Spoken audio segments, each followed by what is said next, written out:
నమస్తే welcome to next Zee news. ఈనాటి వార్తా విశేషాలు. రాయలసీమను ఆనుకొని ఉన్న ఉత్తర తమిళనాడుపై సముద్ర మట్టానికి 5.8 కిలోమీటర్ల ఎత్తులో ఉపరితల ఆవర్తనం విస్తరించి ఉంది. అలాగే దక్షిణ ఛత్తీస్గఢ్ నుంచి కోమరిన్ ప్రాంతం వరకు రాయలసీమ మీదుగా ద్రోణి కొనసాగుతుంది.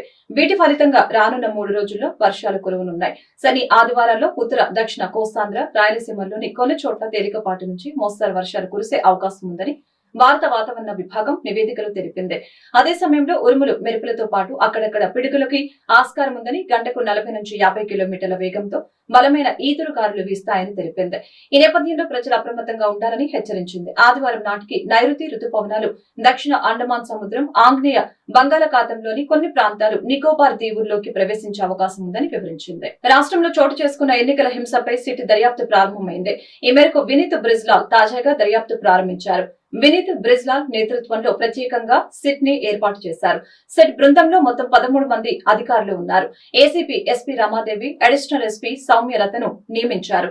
అదేవిధంగా ACP DSP Ramanamurthy, CID DSP Srinivasulu, డిఎస్పీలు వి శ్రీనివాసరావు, రవి మనోహర చారిని నియమించారు. ఇన్స్పెక్టర్లు భూషణం, వెంకటరావు, రామకృష్ణ, జిఐ శ్రీనివాసు, మెయిన్ ఎన్ ప్రభాకర్, శివప్రసాదులు సిట్ సభ్యులుగా పనిచేస్తారు. ప్రధానంగా పల్నాడు, అనంతపురం, తిరుపతి జిల్లాల్లో జరిగిన హింసపై సిట్ దర్యాప్తు సాగనుంది. ఎన్నికల అనంతరం చోటు చేసుకున్న హింసలో పోలీసు అధికారుల పాత్రపైన కూడా దర్యాప్తు జరగనుంది. రేపటిలోగా సిట్ దర్యాప్తు పూర్తి చేసి ఎన్నికల కమిషన్ కి నివేదిక ఇవ్వనున్నారు. ఎన్నికల్లో విజయంపై తాము పూర్తి విశ్వాసంతో ఉన్నామని, గత ఎన్నికల్లో గెలిచిన సీట్ల కంటే ఈసారి ఎక్కువ గెలుస్తామని వైఎస్ఆర్సీపీ ప్రధాన కార్యదర్శి సజ్జల రామకృష్ణారెడ్డి తెలిపారు. ఈ మేరకు తాడేపల్లిలోని వైసీపీ కేంద్ర కార్యాలయంలో మీడియాతో మాట్లాడారు. ఓటింగ్ సరళిని చూసి ప్రభుత్వ వ్యతిరేక ఓటు అనుకోవద్దని తెలిపారు. చంద్రబాబుకు ఆయన మీద ఆయనకే నమ్మకం లేదు. చంద్రబాబు పూర్తిగా నెగిటివ్ క్యాంపెయిన్ చేశారు. జగన్ ప్రచారం ప్రజల్లోకి బలంగా వెళ్లింది. కుప్పంలోనూ వైఎస్ఆర్సీపీ గెలవబోతుందని తెలిపారు. అదే విధంగా కుట్రపూరితంగా కేంద్రం సహాయంతో కొందరు అధికారుల్ని తప్పించారు. ల్యాండ్ టైటిలింగ్ పై చంద్రబాబు అర్థం లేని ఆరోపణలు చేశారు. చంద్రబాబు హామీలపై ప్రజలకు నమ్మకం లేదు అని సజ్జల పేర్కొన్నారు. అలాగే వైఎస్ఆర్ కాంగ్రెస్ పార్టీని అభిమానిస్తున్నారని అనుకుంటున్నా వైఎస్ఆర్ కాంగ్రెస్ పార్టీ లేదా జగన్మోహన్ రెడ్డి గారు ఈ 5 ఏళ్ల పాటు ఎవరినైతే ఏ వర్గాలనైతే కాసుకున్నారో, ఏ వర్గాల దీన్ని అభ్యున్నతికి పాటుపడుతూ వచ్చారో, రాష్ట్ర అభివృద్ధితో పాటు వాళ్ళు ఎంత ఉత్సాహంతో పోలింగ్లో పార్టిసిపేట్ చేశారు. అందులో ముఖ్యంగా మహిళలు పోలింగ్ పర్సెంటేజ్ ఇవన్నీ చూసిన తర్వాత ఎవరి అంచనాలు వాళ్ళు వేసుకోవచ్చు. మాకైతే ఖాయంగా కనపడుతోంది. గవర్నమెంట్ వస్తుంది, చాలా బాగా వస్తుంది. మొన్నటికి అంతకు కూడా జరిగింది. మిగిలిన చోట్ల జరిగిన చోట్ల కూడా పోలింగ్ పర్సెంటేజ్ పెరిగాయి. ఓటింగ్ జరిగే శాతాన్ని బట్టి చూసి యాంటీ ఇన్కంబెన్సీ అనుకుందామంటే మీరు గమనించిన జగన్మోహన్ రెడ్డి గారి మీద అంత వ్యతిరేకత పెంచుకుని ఈ వర్గాలు ఏ వర్గాల కోసం అయితే నిలబడినాడు వాళ్ళు రావడానికి అంత ఇది రీజన్ కనపడతా లేదు. వీళ్ళందరూ చంద్రబాబు నాయుడు కానీ ఆయన పార్టీ కానీ పెట్టిన సూపర్ 6 అనే ఇది కానీ లేదా ఆయన అర్జెంటుగా తెచ్చుకోవాలని వాళ్ళ కోరుకుందా అని చూద్దామంటే అంతా అటువైపు కనపడలేదు. ఎందుకంటే చంద్రబాబు నాయుడికే తన అజెండా మీద నమ్మకం లేదు. ఆయన సూపర్ 6 గురించి కూడా ప్రచారం చేసుకోవాలి. ఆయన ఎంతసేపు ఉన్నా జగన్మోహన్ రెడ్డి గారి మీద వ్యక్తిగతంగా దాడులు లేదా వివేకానంద రెడ్డి హత్యను, ఇంకా గొడ్డలు అనడము, ఇంకోటి కుటుంబం దీన్ని వాళ్ళకి సంబంధించిన కుటుంబ సమస్యలు తీసుకొచ్చి పెట్టడము, లేదు లాస్ట్లో ల్యాండ్ టైటిలింగ్ యాక్ట్ అని ఇంకోటి తీసుకొచ్చి ఒక అర్థం లేని ఇది దేన్నైతే వాళ్ళు ఆ రోజు సపోర్ట్ చేశారో, దేన్నైతే ఈరోజు ఐ థింక్ నీతి ఆయోగ్ వాళ్ళ దాంట్లో కూడా ఉంది, దాన్ని ఒక ఇష్యూ కింద చేసి ఆయన ఇచ్చిన హామీలే గట్టిగా చెప్పుకోలేని వచ్చాడు. ఎందుకంటే ఆయనకే నమ్మకం లేదు. ఇంతకుముందు కూడా చెప్పాం, అది హామీలను అమలు చేస్తాడే నమ్మకం జనానికి లేదని, ప్రజలకు లేదని. అది ఆయనకు అవగాహన ఉంది కాబట్టి అది వదిలేసి కేవలం వైఎస్ఆర్ కాంగ్రెస్ పార్టీని లేదా వైఎస్ఆర్ కాంగ్రెస్ పార్టీ నాయకులను, అందరికంటే ముఖ్యంగా జగన్మోహన్ రెడ్డి గారిని వ్యక్తిగతంగా దూషిస్తూ మొత్తం వాళ్ళ క్యాంపెయిన్ అంతా దాంట్లో నడిచింది. సో ఆ నేపథ్యంలో ప్రజలు ఆయన ఇచ్చిన హామీల మీద నమ్ముకొని వచ్చింటున్నారనడానికి అది కనపడట్లా. ఉంటే ఆయనే చెప్పేవాడు దాని గురించి, వాళ్ళు దాని గురించి మాట్లాడేవాళ్ళు. వేరే మా నాయకుడు ఆయన మొత్తం ఒకే థీమ్ మీద మీరు గమనిస్తే ఈ 5 ఏళ్ల పాటు తాను రాష్ట్ర అభివృద్ధికి సంక్షేమం ద్వారా లేదా మొత్తం డీసెంట్రలైజేషన్ ఆఫ్ పరిపాలన, సుపరిపాలన అందించడం ద్వారా రాజ్భవన్ లో గవర్నర్ జస్టిస్ అబ్దుల్ నజీర్ ని మంత్రి బొత్స సత్యనారాయణ ఆధ్వర్యంలో వైఎస్ఆర్సీపీ బృందం కలిసింది. పోలింగ్ రోజు, పోలింగ్ తర్వాత వైఎస్ఆర్సీపీపై టీడీపీ చేసిన దాడులపై గవర్నర్ అబ్దుల్ నజీర్ కి ఫిర్యాదు చేశారు. పల్నాడు, అనంతపురం తదితర జిల్లాలలో పోలీసు అధికారుల వైఫల్యం పైన వైఎస్ఆర్సీపీ ఫిర్యాదు చేసింది.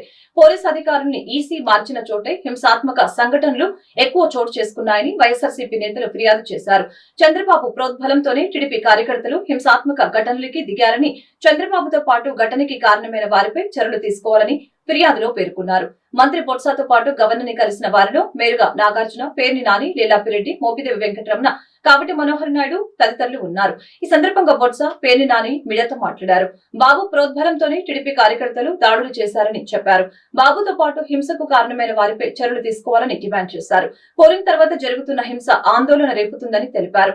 ఆయా ప్రాంతాల్లో ఉన్న పోలీసుల పనితీరుపై ఫిర్యాదు చేశామని చెప్పారు. అబ్జర్వర్ దీపక్ మిశ్రా పక్షపాతంగా వ్యవహరిస్తున్నారని ఆరోపించారు. టీడీపీ వాళ్ళు ఫిర్యాదు చేస్తే విచారణ లేకుండా చర్యలు తీసుకున్నారని పేర్కొన్నారు. అబ్జర్వర్ గా ఉన్న దీపక్ మిశ్రాపై న్యాయ విచారణ చేయాలని సూచించారు. అబ్జర్వర్ కింద వచ్చిన రిటైర్డ్ పోలీస్ ఆఫీసర్ బాగా ఎవరైతున్నారు వారి మీద దీపక్ మిశ్రా మీద మరి ఎలక్షన్ కమిషన్ కి తమ పరిధిలో ఏది ఉంటుంది ఎలక్షన్ కమిషన్తో న్యాయ విచారణ మీరు రిపోర్ట్ తెప్పించుకొని ఎలక్షన్ కమిషన్ చెప్పి వారికి బదులు ఇంకెవరినైనా పెట్టుకోండి, మాకు అభ్యంతరాలే. దేశంలో ఉన్న ఏ అధికారినే పెట్టండి, కానీ ఇంత పక్షపాత నిష్పత్తి చేస్తున్న అధికారిని పెట్టడం సమంజసం కాదనేది విషయాన్ని గవర్నర్ గారు చెప్పాం. ఆయన పరిశీలిస్తున్నారు, ఆయన పరిధిలో చేస్తున్న విషయాన్ని చెప్పాం. మంది పోలీస్ ఆఫీసర్స్ పచ్చ చొక్కాలు వేసుకున్నారు. పర్టికులర్ గా పల్నాడు ఎస్పీ గాని, బిందు మాధవ్ గాని, అట్లాగే ఐజీ త్రిపాఠి గాని, అలాగే బక్షి గాని, ఇలాంటి వాళ్ళు కొంతమంది ప్రత్యేకంగా తెలుగుదేశం చొక్కాలు వేసుకొని ఎవరైతే స్పెషల్ అబ్జర్వర్ ఉన్నారో వారి ఆదేశం మేరకు దీపక్ మిశ్రా అనే అతను రిటైర్డ్ ఐపీఎస్ ఆఫీసర్.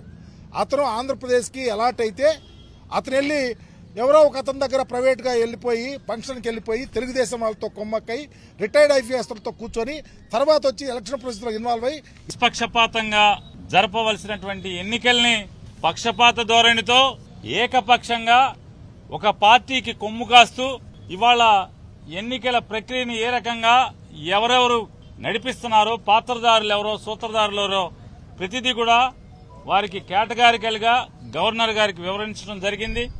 ఓట్లు అయిపోయింది, ఇక్కడి నుంచి పోరా అని చెప్పి అన్నా కూడా పోట్లాడు. ఇక్కడి నుంచి ఇంకా ఏం చేద్దామని, ఎన్ని ప్రాణాలను హరిద్దామని, ఈ ఆంధ్ర రాష్ట్రాన్ని వల్లకాడి చేద్దామని భారతీయ జనతా పార్టీ, తెలుగుదేశం పార్టీ కలిసి ఏం చేద్దాం అనుకుంటున్నారు? అంటే 4వ తారీఖు లోపు ఈ రాష్ట్రాన్ని వల్లగాడు చేద్దాం అనుకుంటున్నారా? తాడిపత్రిలో టీడీపీ హింస రాజకీయాలను ఖండిస్తున్నామని వైఎస్ఆర్సీపీ ఎమ్మెల్యే అనంత వెంకటరామిరెడ్డి తెలిపారు. ఎస్పీ అమిత్ బర్డర్ సమక్షంలోని ఎమ్మెల్యే కేతిరెడ్డి పెద్దారెడ్డి కాన్వాయ్పై దాడి జరిగిందని, ఎస్పీ ఏఎస్పీ రామకృష్ణ చౌదరి ఏకపక్షంగా వ్యవహరించారని మండిపడ్డారు. శుక్రవారం ఆయన మీడియాతో మాట్లాడారు. పోలీసుల సహకారంతోనే తాడిపత్రిలో వైఎస్ఆర్సీపీ నేతలపై దాడులు జరిగాయని తెలిపారు. ఎమ్మెల్యే కేతిరెడ్డి పెద్దారెడ్డి ఇంట్లో పోలీసుల దౌర్జన్యం అమానుషమని, ఏఎస్పీ రామకృష్ణ చౌదరిని కూడా సస్పెండ్ చేయాలని అనంత వెంకటరామిరెడ్డి డిమాండ్ చేశారు. అదేవిధంగా ఉరువకొండ వైఎస్ఆర్సీపీ అభ్యర్థి మాజీ ఎమ్మెల్యే విశ్వేశ్వరరెడ్డి మాట్లాడుతూ ఓటమి భయంతోనే టీడీపీ హింస రాజకీయాలు చేస్తుందని మండిపడ్డారు.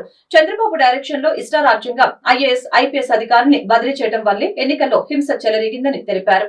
రౌడీ షీటర్లు, కూనీకోర్లను పయ్యావుల కేసు పోలింగ్ ఏజెంట్లుగా పెట్టారు. తాడిపత్రిలో టీడీపీ అరాచకాలకు పోలీసులే నైతిక బాధ్యత వహించాలని విశ్వేశ్వరరెడ్డి తెలిపారు. భారతీయ జనతా పార్టీతో పొత్తు పెట్టుకునే తర్వాత ఎన్నికల కమిషన్ అందరూ కూడా గుప్పట్లో కూడా తీసుకొని, ముఖ్యంగా ఈ రాష్ట్రంలో ఎన్నికల కమిషనే ఒక ఎన్డీఏ వారికి మాత్రమే కమిషన్గా కూడా ఈరోజు ఎన్నికలు కూడా నిర్వహించడానికి కూడా చాలా స్పష్టంగా కూడా, మరీ ముఖ్యంగా ఇటీవల ఎన్నికలు నిర్వహించిన విధానం కానీ ఇవన్నీ కూడా బాగా కూడా అర్థమవుతా ఉంది. పెద్దారెడ్డి ఇంటి పైన ఒక కాలేజ్ గ్రౌండ్లో ట్రాక్టర్లతో రాళ్ళు తీసుకొని వచ్చేసి క్రాకర్స్ తీసుకొని వచ్చేసి పెద్దారెడ్డి అంటే ఎమ్మెల్యే గారి ఇంటిపైన, పెద్దారెడ్డి గారి ఇంటిపైన కూడా వేసినా కూడా ఎక్కడ కానీ చర్యలు కూడా తీసుకోలేదు.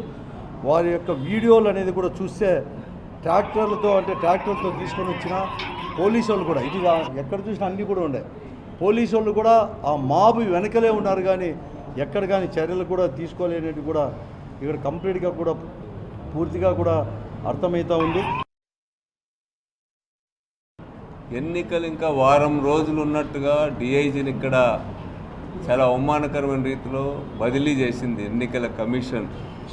పురంధరేశ్వరి లేకపోతే చంద్రబాబు నాయుడు గారు బీజేపీ గారు చెప్పితే చాలు బదిలీలు చేశారు, ఎస్పీని చేశారు, డిఐజీని అయితే లాస్ట్లో కూడా చేశారను. ఇప్పుడు కొత్తగా వచ్చినటువంటి అధికారులు కూడా బీజేపీ వాళ్ళు చంద్రబాబు కూటమి చెప్పినటువంటి వాళ్ళనే అధికారులుగా కూడా ఎవరిని నియమించాలనేటువంటి కూడా వాళ్ళ లిస్టులు రాసి పంపించినారు.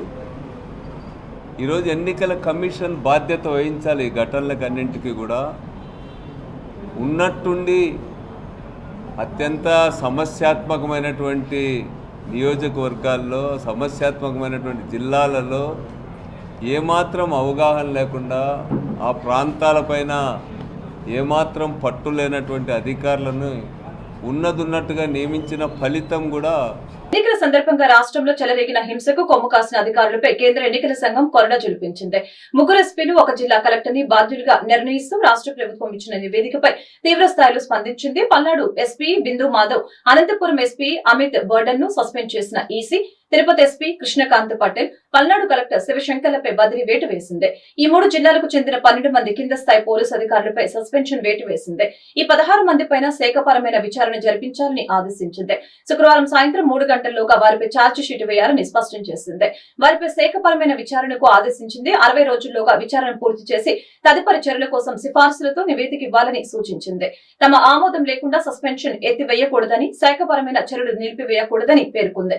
సస్పెండ్ అయిన పల్నాడు, అనంతపురం ఎస్పీలు, బదిలీ అయిన తిరుపతి ఎస్పీ, పల్నాడు కలెక్టర్ స్థానంలో అర్హులైన ఐపీఎస్, ఐఏఎస్ అధికారుల పేర్లతో జాబితాను 17న ఉదయం 11 గంటలకు పంపాలని సూచించింది. ఫలితాల అనంతరం హింస చెలరేగే అవకాశం ఉన్నందువలన రాష్ట్రంలో ఉన్న 25 కంపెనీల కేంద్ర సాయుధ బలగాలను ఫలితాలు వెలువడిన తర్వాత 2 వారాల వరకు కొనసాగించాలని కేంద్ర హోంశాఖను ఆదేశించింది. గుంటూరు జిల్లాలో సార్వత్రిక ఎన్నికలు ప్రశాంతంగా ముగిశాయి. చిన్న ఘటనలు మినహా ఎలాంటి అవాంఛనీయ సంఘటనలు జరగలేదు.